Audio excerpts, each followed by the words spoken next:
নমস্কার। আজকে আমি একটা বিষয় আপনাদের কাছে পরিষ্কার করে বলতে চাই।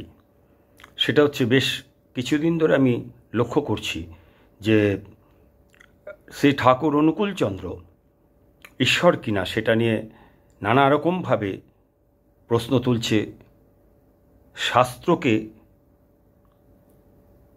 অস্ত্র করে। শাস্ত্র প্রমাণ করে কিনা শ্রী ঠাকুর অনুকূলচন্দ্র ঈশ্বর, এই নিয়ে বহু মানুষ যেন মনে হচ্ছে তারা বিরাট পণ্ডিত, তারা প্রশ্ন তুলছে শাস্ত্র কোথায় আছে যে শ্রী ঠাকুর অনুকূলচন্দ্র কলিযুগের ভগবান। এ সম্পর্কে অনেকেই অনেক প্রশ্ন করছেন, প্রশ্নের মধ্যে অনেক অশ্লীল কথাবার্তাও আছে। এমন এমন প্রশ্ন করছেন যে প্রশ্নগুলো অত্যন্ত ভিত্তিহীন, তার মধ্যে কোনো নেই, সারবস্তু নেই, তবুও তারা সেই প্রশ্নগুলো করছেন, আর আমরাও সৎসঙ্গীরা সেই প্রশ্নের উত্তর দিচ্ছি। তা আসুন আমি সেই বিষয়ে আপনাদের সঙ্গে একটু আলোচনা করি। শ্রী ঠাকুর ঈশ্বর? শ্রী ঠাকুর কি জীবন্ত ঈশ্বর? এই বিষয় নিয়ে একটু আপনাদের সঙ্গে আমি কথা বলছি।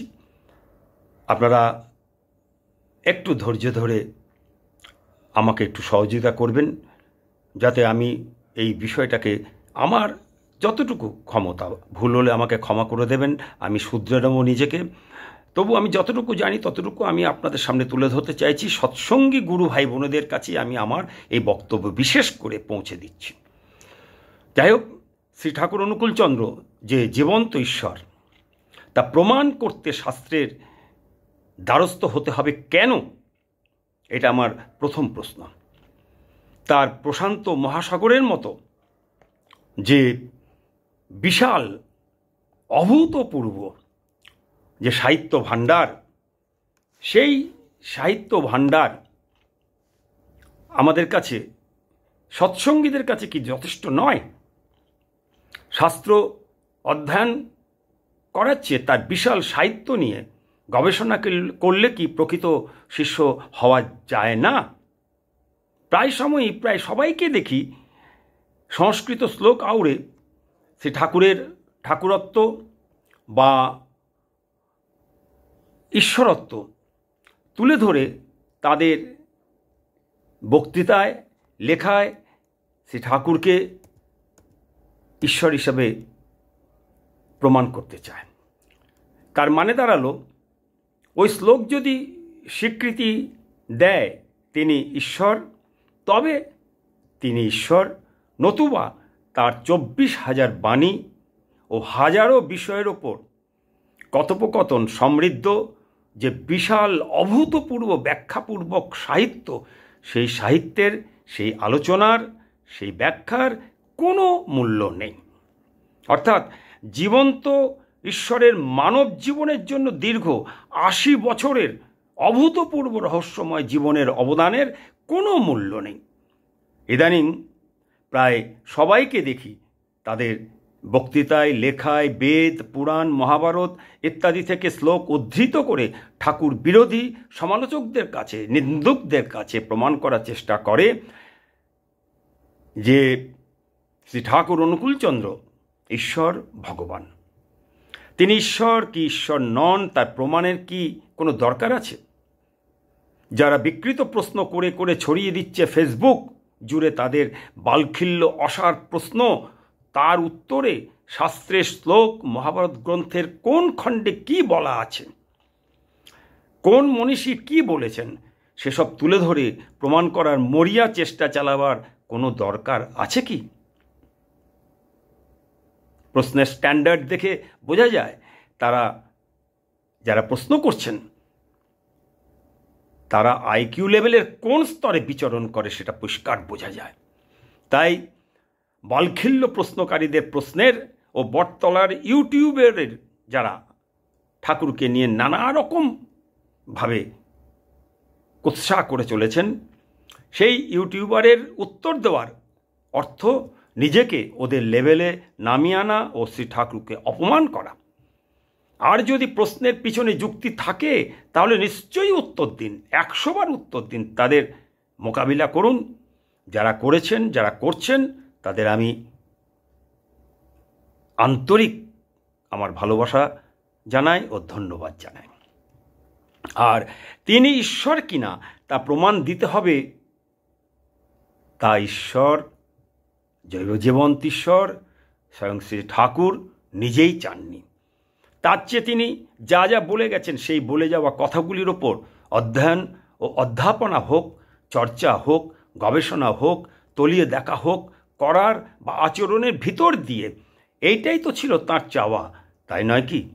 তিনি যা বলে গেলেন সেই বলে যাওয়া কথাগুলিকে যখন আমি জানলাম, তখন সেই জানাগুলিকে নিয়ে এক্সামিন ও এক্সপেরিমেন্টের মধ্যে দিয়ে যাওয়া হোক। তারপর যে ফল বেরিয়ে আসবে সেটাই হবে আমার অভিজ্ঞতা ও উপলব্ধি, আর তাই জ্ঞান।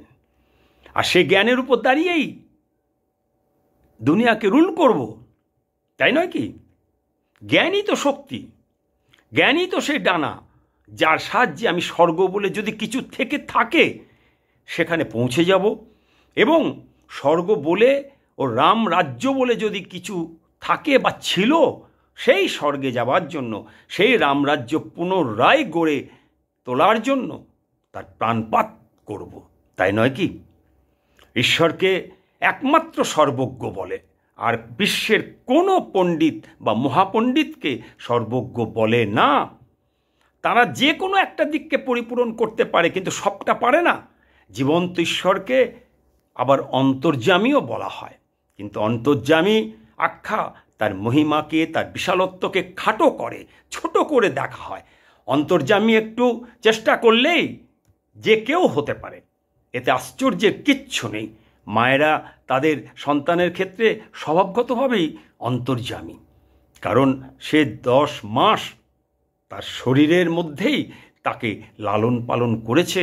তারপর জন্মের পর নিজের হাতে তাকে প্রতিটি মুহূর্ত পর্যবেক্ষণ করে করে বড় করে তুলেছে, দীর্ঘ কষ্টকর পথ পাড়ি দিয়ে।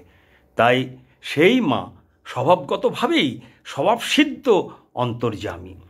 এরকম যে কেউ একটু চেষ্টা করলেই, একটু সাধনা করলেই, একটু অনুশীলন করলেই যে কোনো বিষয়ে অবজারভেশনের মধ্যে দিয়ে অন্তর্যামী হতে পারে। কিন্তু ইচ্ছে করলেও, শত চেষ্টা করলেও, 1000 বার পণ্ডিত মহাপণ্ডিত হয়ে জন্মালেও তারা সর্বজ্ঞ হতে পারবে না। ঈশ্বর অর্থাৎ জীবন্ত ঈশ্বর এক ও একমাত্র সর্বজ্ঞ, এছাড়া আর কেউ সর্বজ্ঞ নয়। এই যে সর্বজ্ঞত্ব বীজের অধিকারী যিনি, তাকে ফুলফিলার দ্য বেস্ট অর্থাৎ সর্বোত্তম পরিপূরণকারী বলা হয়। আর অন্তর্যামীদের, মহাত্মাদের ফুলফিলার দ্য গ্রেট অর্থাৎ মহাপরিপূরণকারী বলা হয়। তাই যিনি ঈশ্বর সর্বজ্ঞ, যিনি পরমাত্মা, তার বিচার করবেন, তার স্বীকৃতি দেবেন যিনি অন্তর্যামী মহাত্মা, যিনি ফুলফিলার দ্য গ্রেট, তিনি বিচার করবেন ফুলফিলার দ্য বেস্টের। সন্তান বিচার করবেন পিতার। যারা জীবাত্মা, যারা অশ্লীল অশ্রাব্য ভাষায় কটুকথা, নোংরা কথা বলছে সমস্ত ফেসবুক জুড়ে, ইউটিউব জুড়ে, তারা বিচার করবে পুরুষোত্তম পরম পিতার। পিতার পিতৃত্ব যেমন পিতার পরিচয়, ঠিক তেমনি ঠাকুরের ঠাকুরত্ব বা ঈশ্বরের ঈশ্বরত্ব ঠাকুরের বা ঈশ্বরের পরিচয়। যেমন শ্রী ঠাকুর বললেন, শ্রী শ্রী রামচন্দ্রের সমগ্র জীবনটাই তাঁর বাণী। আমরা রামচন্দ্রের কোনো বাণী পাই না, কিন্তু ঠাকুরের কাছে এসে জানলাম যে তাঁর বাণীর দরকার নেই, তার সমগ্র জীবনটাই হচ্ছে জীবন্ত বাণী। শ্রীরামচন্দ্র থেকে শ্রী ঠাকুর, এরা সবাই হলেন জীবন্ত চলমান শাস্ত্র। তারা জীবন্ত ঈশ্বর ও জীবন্ত বেদ। এই বিষয়টা বুঝতে হলে এক্সামিন ও এক্সপেরিমেন্টের মধ্যে দিয়ে যেতে হবে মানুষকে। এক্সামিন বলতে বোঝায় কোনো কিছু যেমন আছে বা সেটা নিজের ইচ্ছা মতো পরিবর্তিত হয়েছে তা পর্যবেক্ষণ করা। তাহলে এক্সপেরিমেন্ট বলতে আমরা কি বুঝলাম, যে একটা কোনো কিছু একটা আছে এবং সেটা নিজের ইচ্ছে মতো পরিবর্তিত হয়েছে। এই যে আছে এবং এই যে পরিবর্তিত হচ্ছে নিজের ইচ্ছে মতো, সেটাকে অবজার্ভ করা, দ্যাট ইজ এক্সামিন।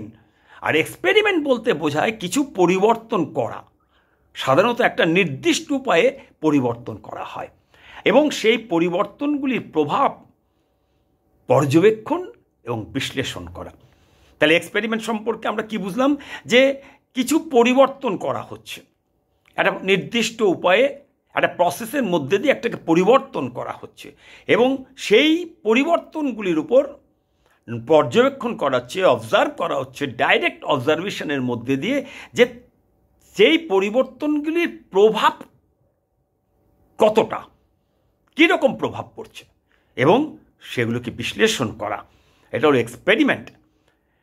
সেই ঠাকুরকে চিনতে হলে, ঠাকুরকে বুঝতে হলে, ঠাকুরকে জানতে হলে এরকমভাবে সৎসঙ্গীদের এগিয়ে যেতে হবে, তবে নলেজ অর্থাৎ জ্ঞান করায়ত্ত হবে। ঠাকুরকে তা চিনতে সবাই তখন বুঝতে ও জানতে পারবে। শ্রী ঠাকুর নলেজকে ভেঙে নো আর লেজ করে বললেন, নো মানে জানা আর লেজ মানে টু ড্র নিয়ার, অর্থাৎ নিকটে আনা। অর্থাৎ যেটা জানলাম, আমি একটা কিছু জানতে পেরেছি, তা আমি যেটা জানলাম, আমি একটা যে ক্লু পেলাম সেটাকে এক্সামিন করে করে, যেমন ঠাকুর বিজ্ঞানের উপর বহু ক্লু দিয়ে গেছেন, বহু, সেই ক্লুগুলি যদি তিনি এক্সপ্লেন করতেন তাহলে volume after volume, volume after volume, volume after volume বই হতো। কিন্তু তিনি হাজারো ক্লু দিয়ে গেছেন বিজ্ঞানের ওপর। এই ক্লুগুলিকে এর মধ্যে থেকে খুঁজে বের করবে বিজ্ঞানীরা। তাই তিনি শুধু সংকেতটা দিয়ে গেলেন, ইঙ্গিতটা দিয়ে গেলেন, চাবিটা দিয়ে গেলেন, বন্ধ তালা খোলার জন্য তিনি চাবিটা দিয়ে গেলেন। এবার খুলতে হবে বিজ্ঞানীদের। তো এই যে বললাম, যে যেটা আমি জানলাম, অর্থাৎ একটা ক্লু পেলাম, সেটাকে এক্সামিন করে করে করে করে এক্সপেরিমেন্টের মধ্যে দিয়ে যেতে যেতে, অর্থাৎ বাস্তবভাবে গবেষণাগারে পরীক্ষা নিরীক্ষার মধ্যে দিয়ে যেতে যেতে, গবেষণা করতে করতে যে অজানাটা আমার নিকটে এলো, অর্থাৎ আমার কাছে জানাটা সম্পূর্ণরূপে সূক্ষ্মভাবে ইনস অ্যান্ড আউটস ধরা দিল, উন্মুক্ত হলো, ফলে একটা আমার অভিজ্ঞতা হলো, বিরাট উপলব্ধি। আর সেই যে বিরাট অভিজ্ঞতা, বিরাট উপলব্ধি হলো, সেটাই হলো সেই বিষয়ে সম্পূর্ণ জ্ঞান, অর্থাৎ কমপ্লিট নলেজ। যদিও নলেজ ইটসেলফ কমপ্লিট, তাই আলাদা করে কমপ্লিট শব্দ ব্যবহার করতে হয় না, তবুও আমরা এই শব্দ ব্যবহার করি অভ্যাসগতভাবে। ঈশ্বর কলঙ্কিত হন কখন? ঈশ্বর কলঙ্কিত হন তখনই যখন শাস্ত্র দিয়ে জীবন্ত ঈশ্বরকে, জীবন্ত ঈশ্বরের কথাকে প্রতিষ্ঠা করতে হয়। ঈশ্বর, জীবন্ত ঈশ্বর শ্রীকৃষ্ণ যে কথাগুলি বলে গেছেন, যেটা গীতার মধ্যে রয়েছে, সেই কথাগুলিকে যদি শাস্ত্র দিয়ে প্রতিষ্ঠা করতে হয়, এরকমভাবে তিনি বারবার এসেছেন। ত্রিপিটক, বুদ্ধ যখন এসেছেন ত্রিপিটক, বাইবেল যিশু যখন এসেছেন, কোরআন হজরত মুহাম্মদ যখন এসেছিলেন, মহাপ্রভু যখন এসেছিলেন তার চৈতন্য চরিতামৃত, ঠাকুর রামকৃষ্ণ যখন এসেছিলেন তার কথামৃত, আর Shri Thakur Anukulchandra, the greatest phenomenon of the world, তিনি যে বলে গেলেন 24,000 বাণী, আর হাজার হাজার এমন কোনো বিষয় বাদ নেই, সমস্ত বিষয়ের উপর কথোপকথনের ছলে তিনি যে কথা বলে গেলেন, যা নানা রকম গ্রন্থ হিসাবে ছাপিয়ে বের হয়েছে এবং এখনও বের হচ্ছে এবং এখনও অনেক বাকি আছে। তো সেগুলিকে যদি তার কথাগুলিকে তাকে প্রতিষ্ঠা করতে হয় শাস্ত্র দিয়ে, ঈশ্বর তখন কলঙ্কিত হন। ঈশ্বর তো প্রতিষ্ঠিত হয়েই আছেন, কে তাকে প্রতিষ্ঠা করবে? জীবন্ত ঈশ্বর, তিনি নিজেই তো জীবন্ত বেদ, তিনি নিজেই জীবন্ত শাস্ত্র। এ কথা যেন ভুলে না যায় মানুষ। 8 বারের মধ্যে 6বারই এসেছেন তিনি ভারতে, তথাপি তার মুখের কথা ও তার নিখুঁত জীবন চলনার পরিবর্তে তার সৃষ্ট সন্তান দ্বারা রচিত শাস্ত্র জ্ঞান দিয়ে তাকে পরিমাপ করতে হবে, তাকে স্বীকৃতি দিতে হবে। এর থেকে অপমান ও লজ্জার আর কিছু নেই সৃষ্টিকর্তার। যা হয়ে চলেছে আজকে বাংলার বুকে, বিশেষ করে বাঙালি, তারা কোনো প্রতিবাদ নেই, যা ইচ্ছা তাই হচ্ছে। সে ঠাকুর অনুকূল চন্দ্রকে এফোর করে ফেলছেন। ধর্মজগতের সনাতন ধর্ম নামে স্বঘোষিত কত মানুষ, তারা নাকি ধার্মিক, তারা নাকি ঈশ্বরের পূজারী। তো তাকে তাদের কথা অনুযায়ী স্বীকৃতি দিতে হবে, শাস্ত্র থেকে উদ্ধৃতি তুলে তুলে তুলে তুলে প্রমাণ করতে হবে। এর থেকে অপমান ও লজ্জার আর কিছু নেই জীবন্ত সৃষ্টিকর্তার। জ্ঞানী, পণ্ডিত, মহাপণ্ডিত, যোগী, ধ্যানী, মহাত্মা অনেকেই শ্রী ঠাকুরকে চিনেছিলেন, বুঝেছিলেন, কিন্তু পরমাত্মা বলে গ্রহণ করেননি তাকে। এর জন্য অজস্র উদাহরণ দেওয়া যেতে পারে, একটা দুটো উদাহরণ দিলেই পরিষ্কার হয়ে যাবে ব্যাপারটা। যেমন বিদ্যাসাগরের কাছে স্বয়ং জীবন্ত ঈশ্বর শ্রী ঠাকুর রামকৃষ্ণ গিয়েছিলেন তাকে দেখতে, তার সঙ্গে কথা বলতে। কিন্তু বিদ্যাসাগর অতি সাধারণ একটা মানুষ, রামকৃষ্ণের গভীর জ্ঞান দেখে মুগ্ধ হয়ে গিয়েছিলেন, কিন্তু মুগ্ধ হয়ে তাকে জীবনে গ্রহণ করেননি। আবার বিশ্বকবি রবীন্দ্রনাথের কথা যদি ওঠে তাহলে বলতে এক জীবনে দুবার তিনি জীবন্ত ঈশ্বরের উপস্থিতির সন্ধান পেয়েছিলেন, কিন্তু তাকে তার গ্রহণ করা হয়ে ওঠেনি, গ্রহণ করতে পারেননি। একজন শ্রী ঠাকুর রামকৃষ্ণ, অন্যজন শ্রী ঠাকুর অনুকূল চন্দ্র। আর যারা শ্রী ঠাকুরের সংস্পর্শে এসেছেন, সঙ্গ করেছেন, তার সঙ্গ করার মধ্যে দিয়ে যা কিছু উপলব্ধি করেছেন, অভিজ্ঞতা লাভ করেছেন, সে সম্পর্কে, তার সম্পর্কে বড় বড় জ্ঞান গম্ভীর যে ভাষণ দিয়েছেন, উপলব্ধি প্রকাশ করেছেন, যা ঠাকুর থাকাকালীন হয়েছে এবং এখনও হয়ে চলেছে। কিন্তু জীবনে তাকে গ্রহণ করতে পারেননি, তারা অসমর্থ হয়েছে। এমন বহু বিখ্যাত ব্যক্তি আছেন, তাদের পোছেকে, তাদের জ্ঞান যে অসার, দিনের শেষে সেটা প্রমাণ হয়।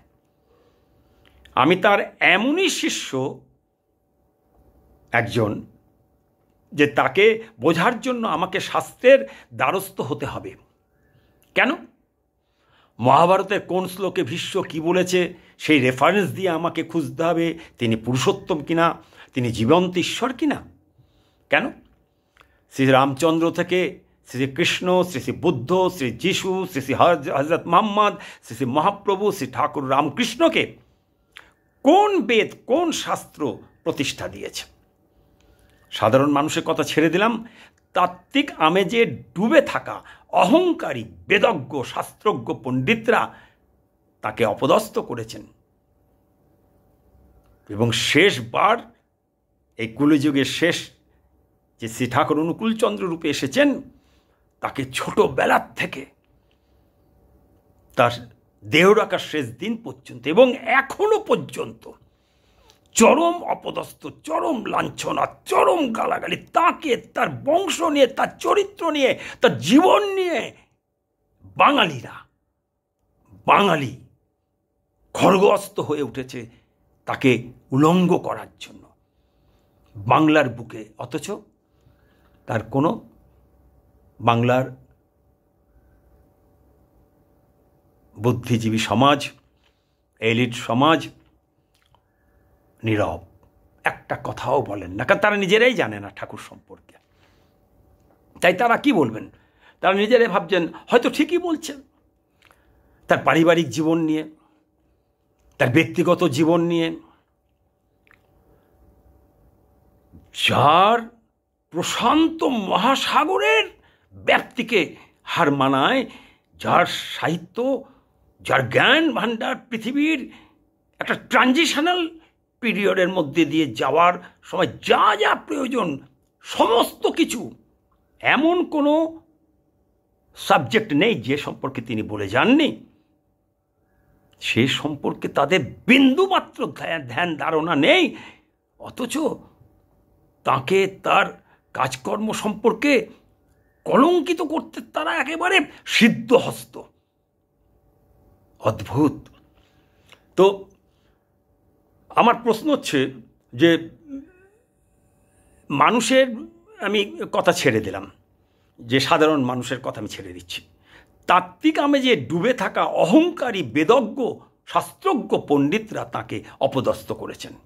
তিনি যতবার এসেছেন ততবার তিনি লাঞ্ছিত অপমানিত হয়েছেন। তিনি যতবার এসেছেন ততবার তাকে হত্যা করার জন্য বারবার চেষ্টা করা হয়েছে। কোন শাস্ত্রগ্রন্থ, কোন শাস্ত্রজ্ঞ পণ্ডিত তাকে রক্ষা করার গার্ডওয়াল হয়ে দাঁড়িয়েছিলেন? একজন নাম বলা হোক। আর একটা কথা আছে, ব্যতিক্রম। ব্যতিক্রম ব্যতিক্রম, এর থেকে বড় কিছু আমি বলবো না। বড় বড় শাস্ত্রজ্ঞ, বেদজ্ঞ ও আধুনিক শিক্ষায় শিক্ষিত সমাজের মাথারা, তথাকথিত শিক্ষিতরা তাকে সমস্ত যুগেই তাদের পুঁথিগত বিদ্যার ওপর ভর করে বই পড়ে মোটা মোটা বই হয়ে তাকে পরীক্ষা করতে চেয়েছে। তাদের জ্ঞানের কাছে পরাস্ত হয়েও শুধুমাত্র সূক্ষ্ম ও অনমনীয় ইগো বোধের কারণে তারা তাকে গ্রহণ করতে পারেননি। অথচ তাদের কাছে, সে জীবন্ত ঈশ্বরের কাছে বারবার তারা পরাস্ত হয়েছে।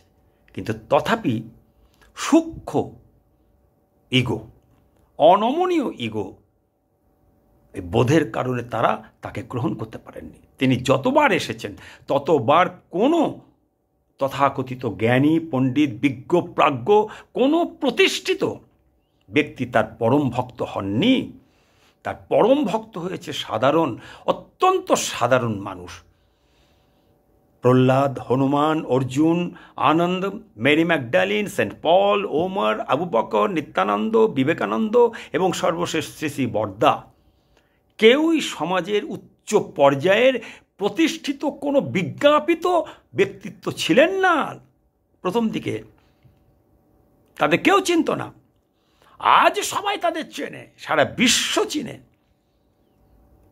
তারা সবাই ছিলেন অত্যন্ত সাধারণ পর্যায়ের মানুষ। কেউ তারা সমাজের বিখ্যাত ব্যক্তি ছিলেন না। শুধুমাত্র প্রভুর প্রতি অস্খলিত, অচ্যুত, অটুট ও প্রশ্নাতীত ভক্তি, ভালোবাসা, প্রেম, নিষ্ঠা দিয়ে নিজের জীবন সম্পূর্ণরূপে প্রভুর পায়ে উৎসর্গ করে দিয়ে প্রভুর স্বপ্ন, প্রভুর ইচ্ছাকে একমাত্র তাদের স্বপ্ন, তাদের ইচ্ছা করে নিয়ে সারা জীবন নিজের জীবনের সমস্ত ব্যক্তিগত স্বপ্ন, ব্যক্তিগত ইচ্ছাকে পাশে সরিয়ে রেখে জীবন কাটিয়ে দিয়েছিল।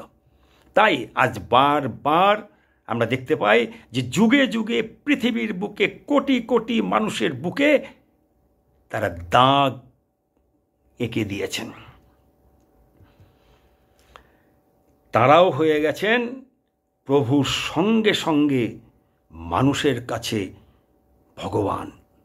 বিশ্বের কোটি কোটি মানুষের হৃদয়ে সম্মান, শ্রদ্ধা, ভক্তি, ভালোবাসা, প্রেমের দাগ এঁকে দিয়ে গেছেন তারা।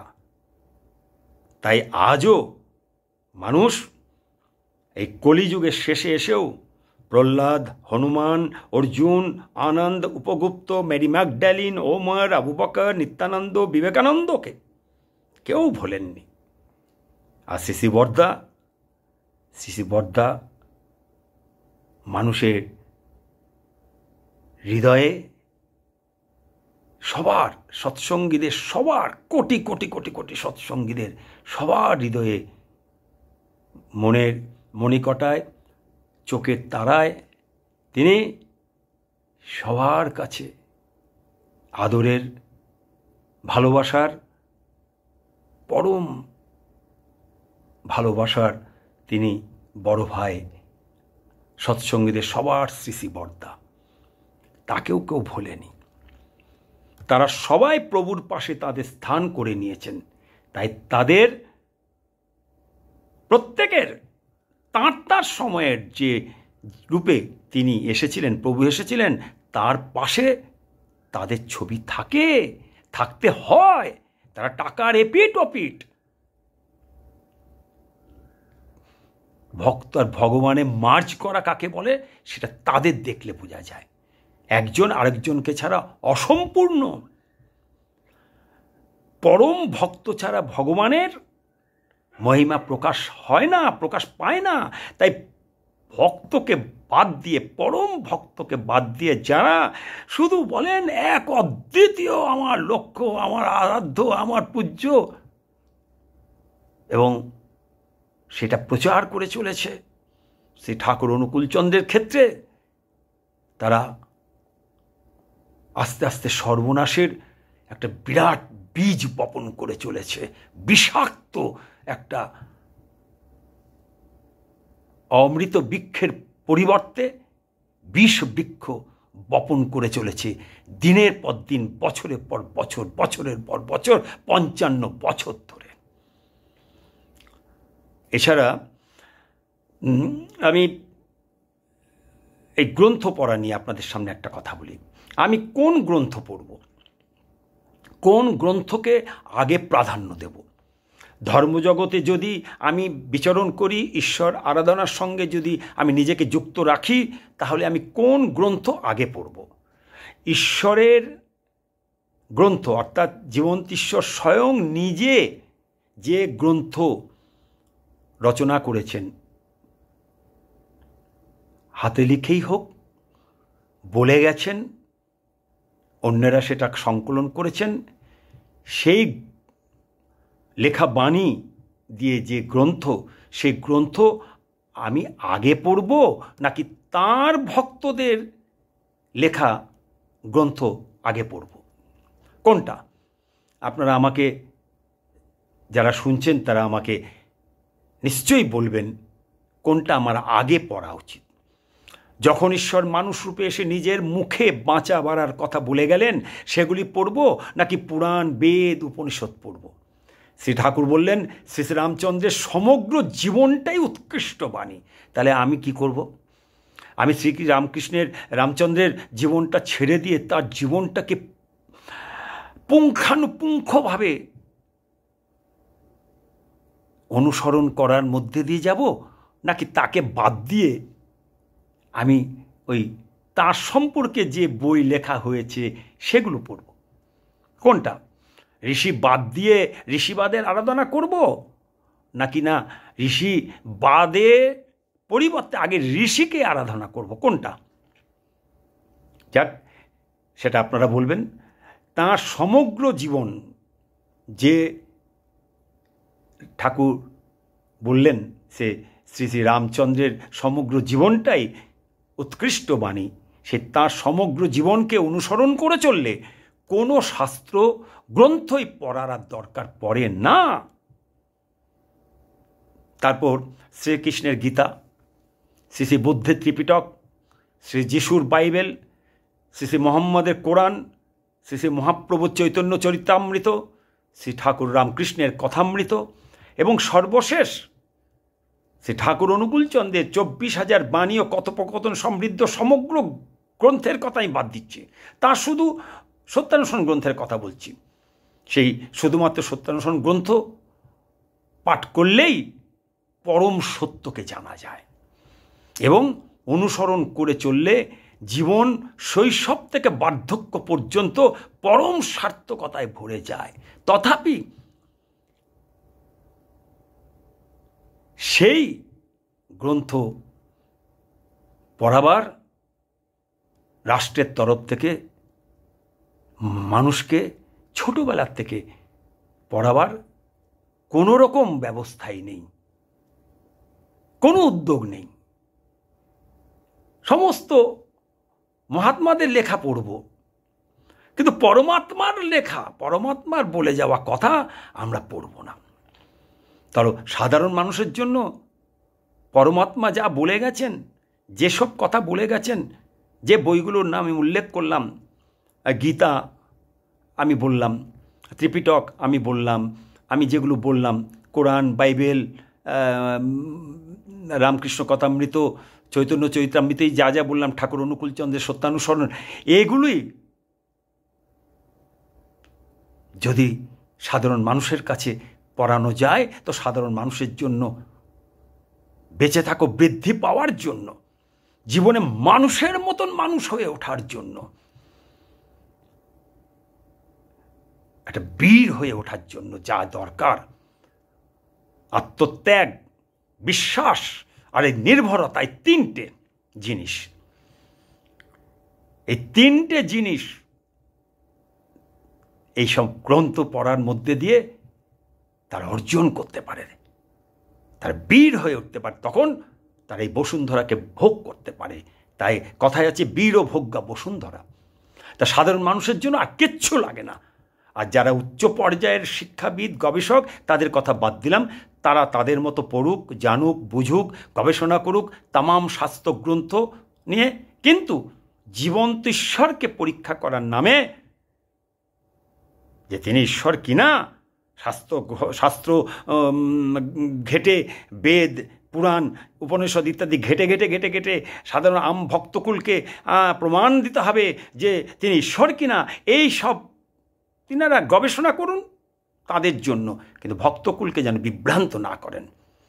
তাই বুঝি শ্রী ঠাকুর অনুকূলচন্দ্র গান গেয়ে বললেন, আমি বেদ বিধি ছাড়ি, বেদনা হারি, হরিনাম সদা গাহিরে, হয় হোক মম লক্ষ জনম, তাহে কোনো ক্ষতি নাই রে। আমি বেদ বিধি ছাড়ি, বেদনা হারি, হরিনাম সদা গাহিরে। ঘনাম্বু নিন্দিত শান্ত সুনীল, মূর্তি যেন ভুলি না কতিল, নিত্য নৃত্য করে যেন মোর চিত্ত যমুনা পুলিনে রে। সন্ধ্যা আমার বন্দা হোক, তাহে নাহি কোনো শোক, তর্পণ জল অর্পণ বিনা, রধুক পিতৃলোক, ঘোষুক জগতে নিন্দা খ্যাতি, তোষুক রধুক স্বজন জ্ঞাতি, আমি কিছুতেই বিমল ভাতি, ভুলিতে নারিব ভাই রে, ভুলিতে নারিব ভাই। ক্ষুব্ধ পরাণ চাহে গোবিন্দ নামামৃতে সদা ভাসিতে, মুগ্ধ মানসে আত্ম ভুলিয়ে হরি হরি বলে নাচিতে, হরি বল। চাহে না কো আর শৌর্য বীর্য, চাহে না পরাণ বিশাল রাজ্য, ধর্ম অর্থ কাম সকলই ত্যায্য, মোক্ষের মুখে ছাই রে। শ্রী ঠাকুর অনুকূলচন্দ্র কি বলতে চাইলেন এখানে তা পরিষ্কার বলা আছে। এখন প্রশ্ন হতে পারে, শ্রী ঠাকুর অনুকূলচন্দ্র তাহলে কি? আসুন একটু আমরা দেখে নিই যে শ্রী ঠাকুর অনুকূলচন্দ্রকে, তিনি কি মুনি, তিনি কি ঋষি, সাধক, ধর্মগুরু, দীক্ষাগুরু, পণ্ডিত, মহাত্মা, মহাপুরুষ, কবি, সাহিত্যিক, শিল্পী, গীতিকার, গায়ক, নাট্যকার, অভিনেতা, শিক্ষাবিদ, গণিতজ্ঞ, চিন্তাবিদ, শিক্ষক, ইঞ্জিনিয়ার, আইনজ্ঞ, ডাক্তার, বিজ্ঞানী, জ্যোতিষী, সমাজসেবী, সমাজ সংস্কারক, বিপ্লবী, নেতাজি, দেশপ্রেমী, মানবপ্রেমী, কে তিনি? কে তিনি? মাঝে মাঝে ঠাকুরকেই জিজ্ঞেস করি, ঠাকুর কে তুমি? তুমি মানুষ? তুমি দেবতা? তুমি ঈশ্বর? আসুন আমার প্রশ্নের উত্তরটা আমিই দিচ্ছি। আমার বোধ বুদ্ধি দিয়ে তাকে স্টাডি করে যা বুঝেছি তাই আমি এখানে তুলে ধরছি। তা কারো ভালো লাগতে পারে, নাও লাগতে পারে, তাতে আমার কিচ্ছু যায় আসে না। যারা শুনছেন তারা গ্রহণ করতে পারেন, আবার বকওয়াস বলে ডাস্টবিনে ফেলে দিতে পারেন। তবে সবচেয়ে বড় ডাস্টবিন কিন্তু আমাদের মন। ডাস্টবিনে ফেলার আগে মনের ডাস্টবিন পরিষ্কার করে আমার কথাগুলিকে সংশ্লেষণ ও বিশ্লেষণের মধ্যে দিয়ে বিচার করে তারপর যদি মনে হয় ডাস্টবিনে ফেলে দেবেন। শ্রী ঠাকুর অনুকূলচন্দ্র হলেন একজন মানুষ, সর্বশ্রেষ্ঠ মানুষ। তিনি হলেন একজন বিস্ময়, বিস্ময়ের বিস্ময়, সর্বশ্রেষ্ঠ বিস্ময়। তিনি হলেন আদর্শ, আদর্শের আদর্শ, সর্বশ্রেষ্ঠ আদর্শ। তিনি হলেন পুরুষ, সর্বশ্রেষ্ঠ পুরুষ, উত্তম পুরুষ, পুরুষোত্তম। তিনি হলেন তমসার পার অচ্ছেদ্য বর্ণ ইষ্ট প্রতীকে আবির্ভূত মহান পুরুষ। শ্রী ঠাকুর অনুকূলচন্দ্র হলেন একজন নেতা, নেতার নেতা, বিশ্ব নেতা, ওয়ার্ল্ড লিডার। শ্রী ঠাকুর অনুকূলচন্দ্র হলেন বিপ্লবী, হ্যাঁ বিপ্লবী। তিনি হলেন অমৃতবর্ষী বিপ্লবের দিশারি। শ্রী ঠাকুর অনুকূলচন্দ্র হলেন বাঁচাবার অনুকূল ভাবধারায় সারা দেশ তথা বিশ্বকে ভাসিয়ে দেওয়ার প্রতিকৃত। শ্রী ঠাকুর অনুকূলচন্দ্র হলেন বিশ্বজুড়ে সমস্ত মত ও পথের সর্বোত্তম পরিপূরণকারী। তিনি হলেন একজন বৈদ্য, বৈদ্যের বৈদ্য, পরম বৈদ্য।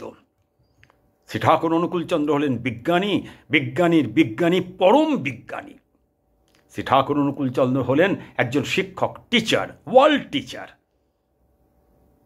তিনি হলেন শেষের শুরু, যেখানে বিশ্বের জ্ঞান ভাণ্ডার শেষ, অর্থাৎ কাব্য, দর্শন, সাহিত্য, আইন, প্রকৌশল বিদ্যা, বিজ্ঞান ইত্যাদি শেষ, সেখান থেকে শুরু তাঁর বলা। তিনি হলেন কারণ পুরুষ, সমস্ত কারণের কারণ, পরম কারণিক তিনি। শ্রী ঠাকুর অনুকূলচন্দ্র হলেন আত্মা, সমস্ত আত্মার আত্মা, জীবাত্মা মহাত্মা ছাড়িয়ে পরমাত্মা তিনি। জীবাত্মা মহাত্মায় পরিণতি লাভ করে অবশেষে যে পরমাত্মায় লীন হয়ে যায়, সেই পরমাত্মা হলেন শ্রী ঠাকুর অনুকূলচন্দ্র। তিনি হলেন সবার স্বামী, জীবন স্বামী, জীব জগৎ জীবন কারণ, করুণাময় স্বামী। শ্রী ঠাকুর হলেন গুরু, গুরুর গুরু, মহাগুরু, পরম গুরু, বিশ্বগুরু, জগৎগুরু। এই বিশ্বের যত ধর্মের যত দেবদেবী আছে, সমস্ত দেবদেবীর আধার হলেন শ্রী ঠাকুর অনুকূলচন্দ্র। যেমন সূর্য আর সূর্যের কিরণ, শ্রী ঠাকুর যদি হন সূর্য, ৩৩ কোটি দেবদেবী হলো তার কিরণ। শ্রী ঠাকুর অনুকূলচন্দ্রই হলেন ব্রহ্মা, তিনিই হলেন বিষ্ণু, তিনিই হলেন জীবন্ত মহেশ্বর। শ্রী ঠাকুর অনুকূলচন্দ্র হলেন বাইবেলে কথিত in the beginning there was sound and the sound was God, সেই সাউন্ড।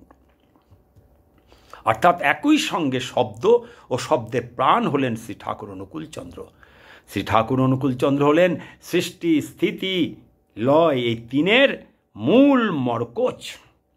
তিনিই ভগবান, তিনি ঈশ্বর, তিনি আল্লাহ, তিনিই গড। শ্রী ঠাকুর হলেন স্বয়ং রক্ত মাংস সংকুল জীবন্ত নারায়ণ। তিনি অর্থাৎ শ্রী ঠাকুর অনুকূলচন্দ্রই হলেন সেই ওঙ্কার ধ্বনি। তিনি হলেন ওঙ্কার ধ্বনির প্রাণ, যে রাধাস্বামী, সেই রাধাস্বামী হলেন তিনি। শ্রী ঠাকুর অনুকূলচন্দ্রই হলেন বিশ্বজুড়ে সত্য, ত্রেতা, দাপর ও কলি, এই 4 যুগে আবির্ভূত মুনি, ঋষি, যোগী, ধ্যানী ও লক্ষ লক্ষ কোটি কোটি সাধক ও ভক্তকুলের আরাধ্য জীবন,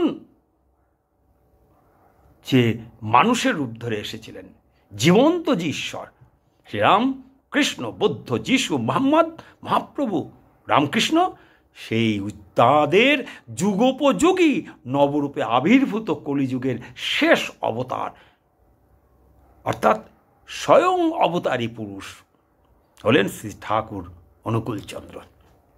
তিনি হলেন ঈশ্বর, সৃষ্টিকর্তার মনুষ্যরূপে ৮ বার আবির্ভূত রূপের সর্বশ্রেষ্ঠ পূর্ণচন্দ্রের ন্যায় পূর্ণ রূপ।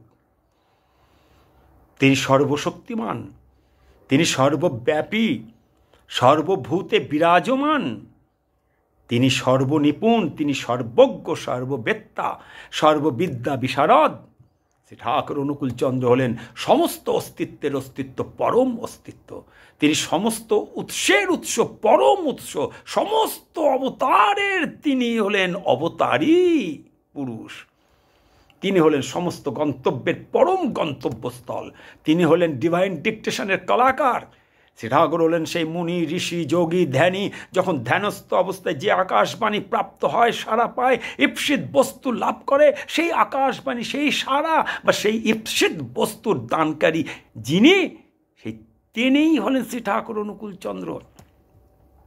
তিনিই ওঙ্কারধ্বনি, তিনিই ব্রহ্ম, পরম ব্রহ্ম, তিনি কুল, অর্থাৎ এই মহাকাশে যত লক্ষ লক্ষ কোটি কোটি গ্রহ নক্ষত্র নিয়ে আমাদের যে ব্রহ্মাণ্ড, সেই ব্রহ্মাণ্ডের বাইরে আরও লক্ষ লক্ষ কোটি কোটি গ্রহ নক্ষত্র নিয়ে আরও একটা ব্রহ্মাণ্ড, তার বাইরে আরও একটা, তার বাইরে আরও একটা, তার বাইরে আরও একটা, এমনিভাবে কোটি কোটি ব্রহ্মাণ্ড সমূহ যা বিজ্ঞানীরা কল্পনা করেছেন মাত্র। সেই ব্রহ্মাণ্ড সমূহ নিয়ে যে অন্তহীন বিশাল যে ব্যাপ্তি, যে বিস্তৃতি, যে কুল, যাকে বিষ্ণু বলা হয়, সেই কুলের যিনি মালিক, যিনি সৃষ্টিকর্তা, যিনি সেই যখন ছিল না আর অস্তিত্ব ছিল, অর্থাৎ সেই যখন কোনো কিছুই ছিল না তখনও তিনি ছিলেন, অর্থাৎ ছিল সেই অস্তিত্ব, অর্থাৎ সাউন্ড বা শব্দ, ওঙ্কার, ওঙ্কার শব্দের প্রাণ রাধাস্বামী। আর সেই তিনি অর্থাৎ রাধাস্বামী হলেন রক্ত মাংস সংকুল জীবন্ত সৃষ্টিকর্তা, জীবন্ত কুলমালিক পরব্রহ্ম শ্রী ঠাকুর অনুকূলচন্দ্র। তিনি একমাত্র উপাস্য। তিনি নবরূপে এসেছেন। কলিযুগে তিনিই একমাত্র উপাস্য, তিনিই পূজ্য, তিনি এক ও একমাত্র আরাধ্য দেবতা, ঈশ্বর, আল্লাহ, গড বা যে যে নামেই তাকে ডাকুক না কেন, শ্রী ঠাকুর অনুকূলচন্দ্র হলেন সেই রহস্যময় অস্তিত্ব।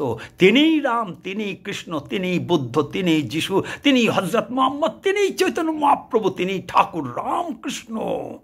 একাধারে রাম, কৃষ্ণ, বুদ্ধ, যিশু, হযরত মুহাম্মদ, চৈতন্য মহাপ্রভু, ঠাকুর রামকৃষ্ণ। ঠাকুর অনুকূলচন্দ্র হলেন অখণ্ড মণ্ডলাকারে ব্রহ্মাণ্ডের পর ব্রহ্মাণ্ড জুড়ে যিনি পরিব্যাপ্ত, তার জীবন্ত রূপ। শ্রী ঠাকুর অনুকূলচন্দ্র হলেন অজ্ঞানতার অন্ধকারে ঢাকা পড়ে থাকা বিশ্ব জুড়ে মানুষের বন্ধ চোখ জ্ঞানের কাঠি দিয়ে খুলে দেবার এক ও একমাত্র নিখুঁত মানুষ। শ্রী ঠাকুর অনুকূলচন্দ্র হলেন সেই চেতন পুরুষ যিনি স্বর্গ, মর্ত্য, পাতাল, তিন লোক জুড়ে চেতনা নিদর্শন স্বরূপ পরিব্যাপ্ত। শ্রী ঠাকুর অনুকূলচন্দ্র হলেন কোটি কোটি ব্রহ্মাণ্ডের সৃষ্টিকর্তা, কোটি কোটি ব্রহ্মার উৎপত্তিস্থল, যেখান থেকে জন্ম নিয়েছে কোটি কোটি ব্রহ্মা ও ব্রহ্মাণ্ড।